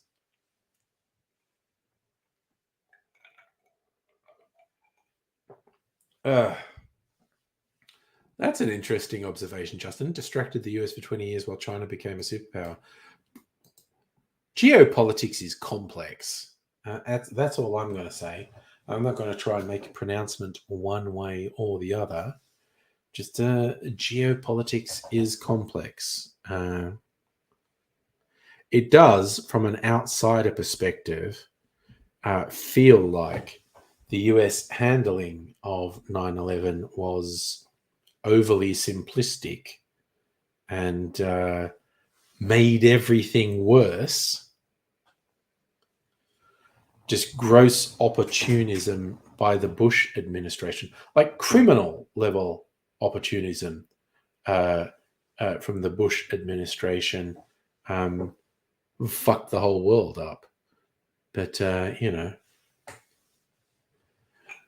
when has a United States administration ever thought about the world or had any sort of fucking long-term thinking and just gone, no, our short-term economic needs mean this must happen. So therefore, fuck it, it's going to happen. We're going to do a bunch of anti-democratic shit. We're going to overthrow a democratically elected government. We're going to stage an illegal invasion and war. Post-World War II, how many fucking times has it happened? US foreign policy resulted in, frankly, criminal behavior. This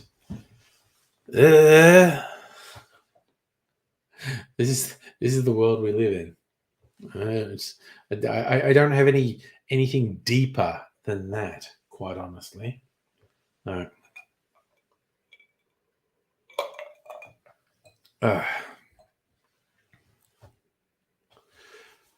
Hundreds is probably an exaggeration, strictly saying it.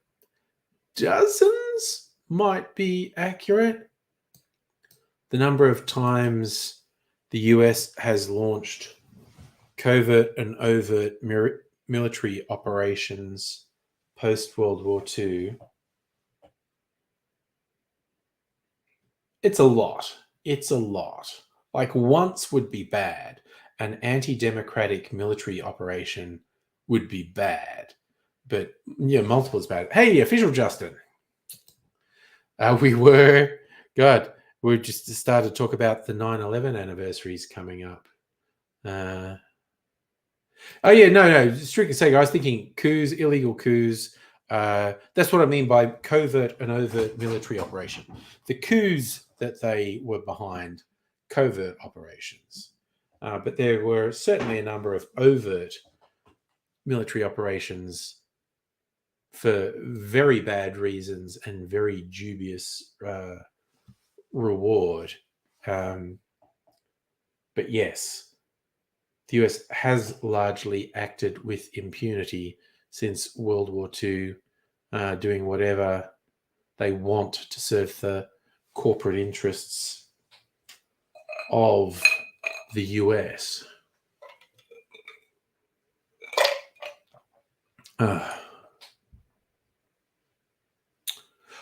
Justin, the Saudis were definitely fucking behind 9/11. The whole Afghanistan-Iraq thing was horseshit. The Saudis were the ones to hold responsible. Hey, Heine, you're back. So, Music Over, you were working as a music teacher September 12th, 2001. And all the Year 12s doing their recital practice performance. Oh, wow. Also broke up first post high school. Oh, God. Oh, no. So it's a bad memory for you for another reason. God, you could never forget. If a breakup was tied to that, you could never forget. Damn. Because I couldn't tell you dates where various relationships of mine broke up. I couldn't. Like, I didn't commit them to memory because none of them fucking happened on September 11th, 2001. Jesus. Oh my God, what a fucking thing. Official Justin. Well, we're just saying about the number of people you meet now who weren't born when it happened. Because, when it's more than 2 decades in the past, it's old. It's very old news. Oh. So, yeah. I'm going to show you about something. This shirt. This shirt is absurdly large. Excuse me. I was looking at one of the websites I buy the shirts from, and had a sale. And there's some really cheap ones. Like, they're normally over $30. These were only like a little bit over $10, less than $15. But they had weird sizes. And this one's 4XL. And it sits on me like a fucking caftan. But it's like, I don't think it's really showing off how, but I like that. It's like the black and white, and there's a little bit of color of the olives with the martini there. But in real life, it's very obvious this shirt is way too large for me. So, yeah. Suffer no Chinese TV on September 11th. Very confused. Oh, yeah. Oh, cheese TV. Sorry. Yes. Yeah. Very, very weird shit. Official Justin 9/11 was pivotal. We did get some very, very, very, very stupid shit come out of that. And yes, a lot of rage got interrupted. Yeah. Well, yeah, it was a whole friggin' thing. And the news kept replaying the footage over and over for days. And then they finally listened to a whole bunch of psychologists who go, hey, do you know you're re-traumatizing people over and over and over again? You need to stop actually screening that footage. Is the thing, official justice, I don't think they ever solved that. For anyone who doesn't remember, actual anthrax was mailed to people. And that's like an incredibly serious terrorist act, and it was never resolved. It's kind of like, actually, just something like anthrax attacks. 2001 anthrax attacks. It's a Wikipedia article. Letters, anthrax material, investigation, aftermath. Dozens of buildings were contaminated. New York-based biorecovery and everyone in charge. ABC headquarters, Midtown Manhattan, Rockefeller Center. Decontamination, Brentwood could 26 months. Decontamination cost $130 million.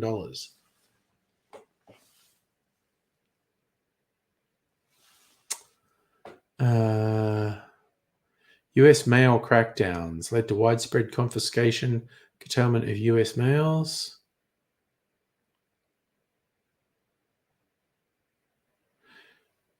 Years after the attack, several anthrax victims report lingering health problems. 2004 study proposed the total number of people harmed should be raised, and they're only harmed, they're not killed.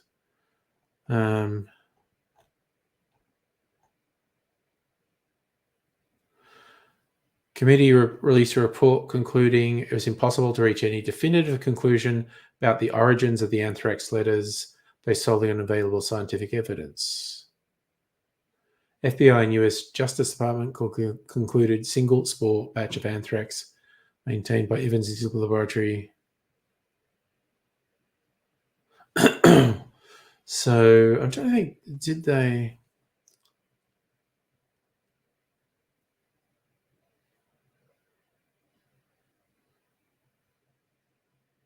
FBI submitted materials NAS had not previously provided.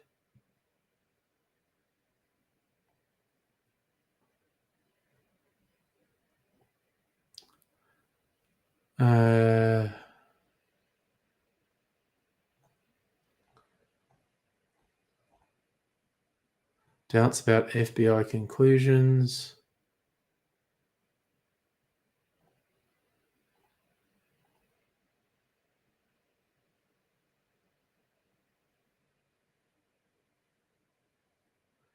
Oh, there is someone they're blaming for it. Evidence of consciousness of guilt. Bruce Edward Evans worked in biodefense labs. So I didn't know this. FBI was about to press charges. Evidence was largely circumstantial. Grand jury was not ready to issue an indictment. Asked Robert Mueller to appear before Congress to give an account of the investigation. Oh, this guy's dead. Okay. Scientists familiar with germ warfare said there's no evidence he had the skills to turn anthrax into an inhalable powder.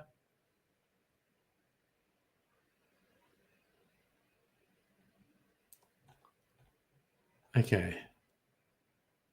Al-Qaeda and Iraq blamed.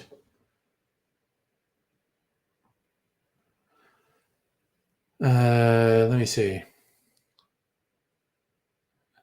Some people said it might have been a rogue CIA agent.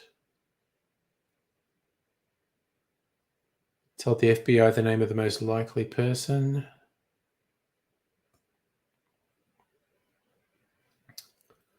I think I know who sent the anthrax.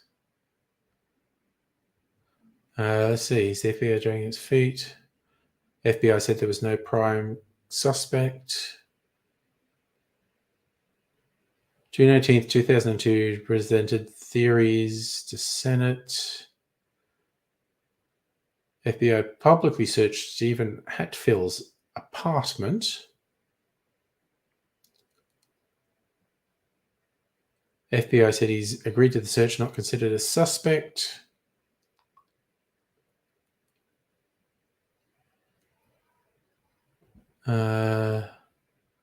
Attorney General labeled Hatfield a person of interest. This guy sued the New York Times for defamation. Case initially dismissed, reinstated on appeal. Dismissal was upheld.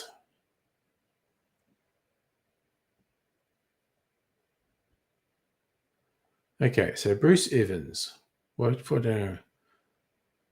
He committed suicide at the age of 62.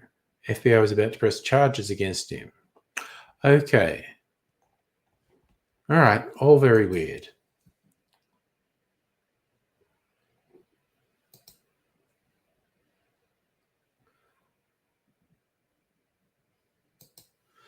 So official Justin, you thought of 9/11. Oh yeah, but it is that was a real thing. That just brought home skyscrapers are really fucking dangerous. If there's an emergency in a skyscraper, that's a bad thing. Jesus. You're so at the mercy of various elements out of your control if you're in a skyscraper. Even going back. Sorry, I inhaled some soda water then. Jesus. So I drink a whole bunch of alcohol with no ill effects. I drink some water and I'm choking to death. Sorry, so thinking of that 70s disaster film, The Towering Inferno. It's just skyscrapers are dangerous. I'll put something a bit flavorful in there. Give Mrs. Angry a bit more flavor in the orange peel.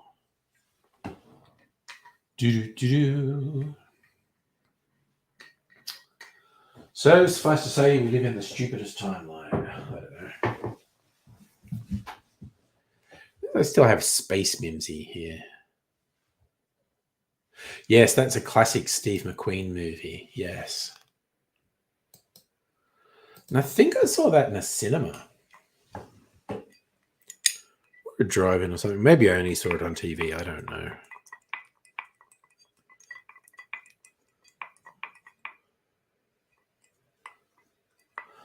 There's that whole phase of disaster movies in the 70s.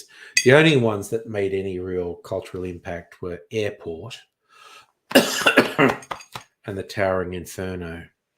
There was an earthquake one, and there was that Sean Connery one with a meteor hitting Earth. But yeah, there was a period in the late 70s where Hollywood was making blockbuster disaster movies, and they still make them occasionally. Every I don't know, every other year, there's like a disaster movie, big budget special effects disaster movie. Was it okay? See, here's the thing, Justin, with skyscrapers. There's two ways to build them. One is so they're likely to withstand the impact of plane. In fact, one of the weirdest things ever was that someone who, I don't know, they were in the construction company or the designers for the World Trade Center not long before the 9/11 attacks, actually made a statement at some seminar somewhere that the World Trade Center was built to withstand the impact of a jumbo jet. And it was, and it did. But there's two ways to build the tall building. One is with a level of resilience where it's likely to withstand the impact of a jumbo jet hitting it. But then the downside of that, which we saw with the World Trade Center, the buildings survived the initial impact, but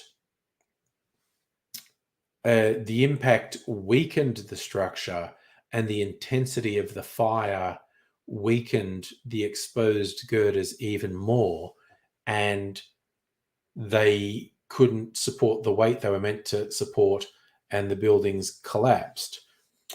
Other buildings are actually deliberately constructed so that if they were hit by a plane, the bit above would basically break off and be gone and be fucked, but the bit below would likely be preserved. Those are the decisions you make when you make a skyscraper. How would this building respond if it was hit by a big plane? So, Safi, did the construction companies cut corners? Apparently, the girders, which were meant to have a heat-resistant coating, were not coated properly because there was a lot of analysis done of the debris. And I remember seeing a doco where they go like, the evidence was the coating that was meant to be on all these girders, which was heat-resistant, was not particularly well applied, which would have contributed to the collapse. You remember Santo on the panel talking about how the mafia was being pressed, so they used weak concrete. No, but apparently it's real that the construction of the World Trade Center was substandard, not terrible, but substandard, and the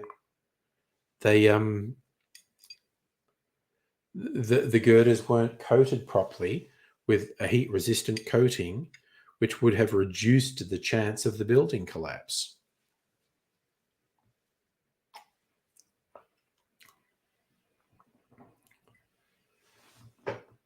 Yeah, there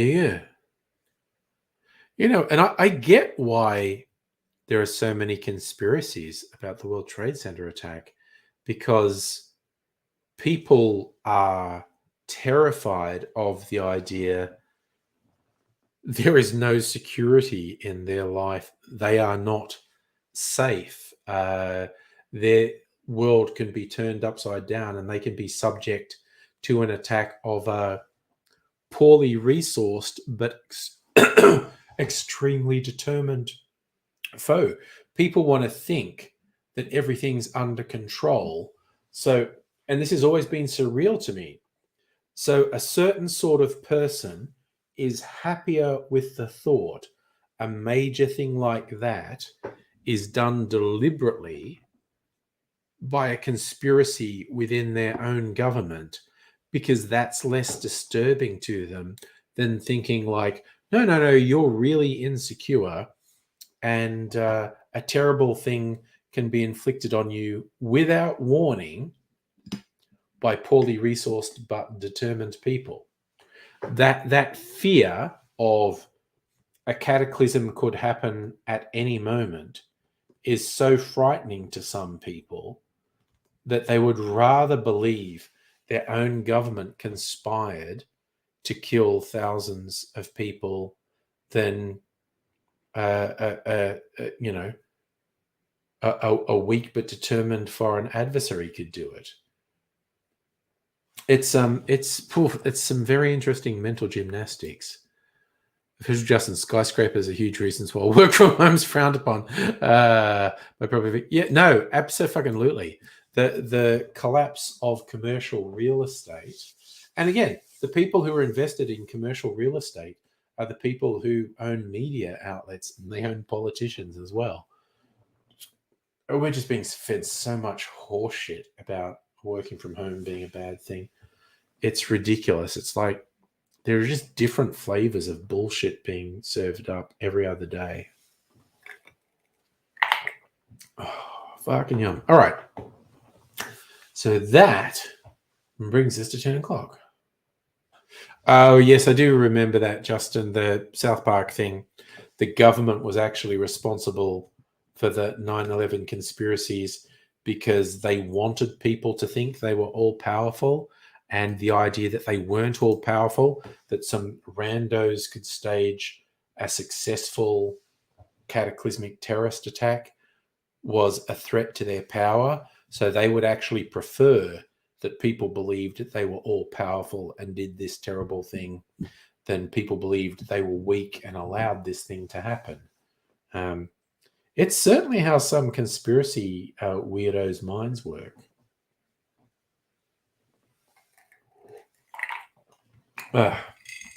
Anyway, I think we are now at the time where we'll do the ceremonial eating of the cherry.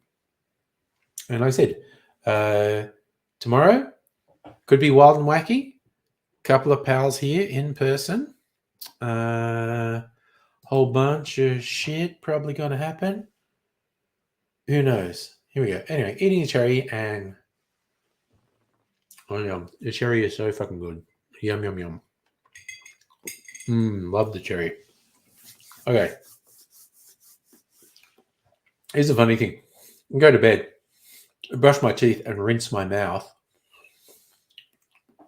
I end up spitting up all these bits of cherry skin. That's really weird. Anyway, see you tonight for a party night with a difference. I